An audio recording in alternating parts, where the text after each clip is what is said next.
Hi hello, നമ്മളിന്ന് വന്നിരിക്കുന്നത് അൽഹബാഷ എന്ന് പറയുന്നൊരു റെസ്റ്റോറൻറ്റിലാണ് കേട്ടോ.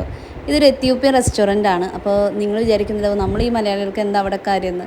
ശരിയാണ്, നമ്മളിവിടെ വരാൻ കാരണം എന്താണെന്ന് വെച്ചിട്ടുണ്ടെങ്കിൽ നമ്മുടെ സന്തോഷ് ജോർജ് കുളങ്ങര സാറിൻ്റെ ഒരു ഇൻ്റർവ്യൂവിൽ അദ്ദേഹത്തിനോട് ചോദിച്ചു, ഈ ലോകത്തിലുടനീളം യാത്ര ചെയ്തിട്ട് താങ്കൾക്ക് ഏറ്റവും ഇഷ്ടപ്പെട്ട ഭക്ഷണം ഏതാണെന്ന് ചോദിച്ചപ്പോൾ അദ്ദേഹം പറഞ്ഞു എത്യോപ്യയിലെ ഇഞ്ചീറ എന്ന് പറയുന്ന ഫുഡാണ്. അതിൻ്റെ കൂടെ വിളമ്പിയ ഒരു കറിയും പറഞ്ഞു കേട്ടോ. അതാണ് അദ്ദേഹത്തിന് ഏറ്റവും ഇഷ്ടപ്പെട്ടതെന്ന് പറഞ്ഞു. എന്നാൽ പിന്നെ നമുക്കിവിടെ ഈ ഒരു എത്യോപ്യൻ റെസ്റ്റോറൻറ്റ് ഉണ്ട്, എന്നാൽ വന്ന് കഴിച്ച് നോക്കാമെന്ന് വിചാരിച്ചിട്ട് വന്നതാണ്. നമ്മൾ വന്നപ്പോൾ തന്നെ അവർ നമുക്കൊരു ബ്രെഡ് തന്നു. ഇത്തിരി കട്ടിയായിട്ട് നമ്മുടെ ബ്രെഡിൻ്റെ ഒക്കെ പോലെ തന്നെ ഒരു ടേസ്റ്റി ആയിട്ടുള്ളൊരു ബ്രെഡാണ് കേട്ടോ. അത് കഴിഞ്ഞത് ഇതാണ് ഇഞ്ചീറ എന്ന് പറയുന്നൊരു സംഭവം. അപ്പോൾ നമുക്ക് നമ്മുടെ നാട്ടിൽ ഗോതമ്പും അരിയൊക്കെ ഉള്ളതുപോലെ ഈ എത്യോപ്യയിലെ കോമൺ ആയിട്ടുള്ളൊരു ധാന്യമാണ് ടെഫ് എന്ന് പറയുന്നത്. അതിങ്ങനെ പൊടിപ്പിച്ചെടുത്ത് ആ പൊടിയിൽ അവർ ഈസ്റ്റൊക്കെ ഇട്ട് പിന്നെ ബാർലിയും ഇതൊക്കെ ചേർത്ത് പുളിപ്പിച്ച് ഫെർമെൻറ്റേഷനൊക്കെ ചെയ്ത് ഉണ്ടാക്കിയെടുക്കുന്ന, നമ്മൾ റവ ദോശയൊക്കെ കൂരി വീത്തി ആക്കുന്ന പോലെ അങ്ങനെ ഉണ്ടാക്കിയെടുക്കുന്ന ഒരു ദോശ പോലത്തെ ഒരു സംഭവമാണ് ഈ ഇഞ്ചീറ എന്ന് പറയുന്നത്. അവരുടെ നാട്ടിൽ നമ്മൾ ചോറും ചപ്പാത്തിയൊക്കെ കഴിക്കുന്ന പോലെ എന്നും അവർ കഴിക്കുന്ന കോമൺ ആയിട്ടുള്ളൊരു ഫുഡാണ്. അതിൻ്റെ കൂടെ എന്ത് കറി കൂട്ടി കഴിക്കുന്നു എന്നുള്ളതാണ് അതിൻ്റെ സ്പെഷ്യാലിറ്റി. അപ്പം നമുക്ക് അവരുടെ മെനുവും കാര്യങ്ങളൊന്നും അറിയാത്തതുകൊണ്ട് ഈ ഇഞ്ചീറ തന്നെ നമ്മൾ ആദ്യമായിട്ടാണ് കാണുന്നതും കേൾക്കുന്നതും കഴിക്കുന്നതും.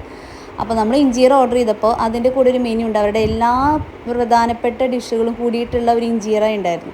അപ്പോൾ നമ്മളത് ഓർഡർ ചെയ്തു. അപ്പോൾ ഇങ്ങനെ വലിയൊരു ഇഞ്ചീറയിൽ അവരുടെ നാട്ടിലെ പ്രധാനപ്പെട്ട മെനുകളെല്ലാം ഇട്ടിട്ടുള്ളൊരു കറികളിട്ടിട്ടുള്ളൊരു ഡിഷും പിന്നെ അതുപോലെ നമ്മൾ പ്രത്യേകം ഈ മട്ടൻ്റെ ഒരു വിഭവം ഓർഡർ ചെയ്തിട്ടുണ്ടായിരുന്നു.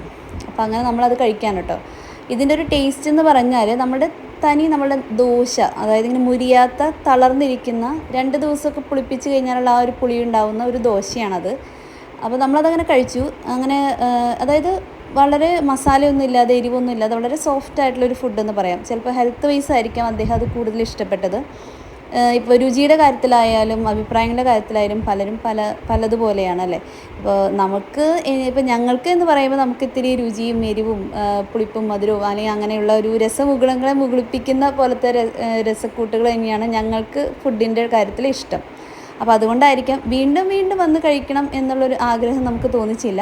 പക്ഷേ ഈ ഒരു ഫുഡ് എന്ന് പറയുന്നത് എത്യോപ്യയിലെ ഇഞ്ചീറ എന്ന് പറയുന്ന ഫുഡും ഈ വിഭവങ്ങളൊക്കെ അദ്ദേഹത്തിൻ്റെ ആ ഒരു ഇൻ്റർവ്യൂ കണ്ടതുകൊണ്ടാണ് നമുക്കൊന്ന് കഴിച്ച് നോക്കണം തോന്നിയത് കേട്ടോ. എന്തായാലും കഴിക്കാനുള്ളൊരു അവസരം കിട്ടി, സന്തോഷം.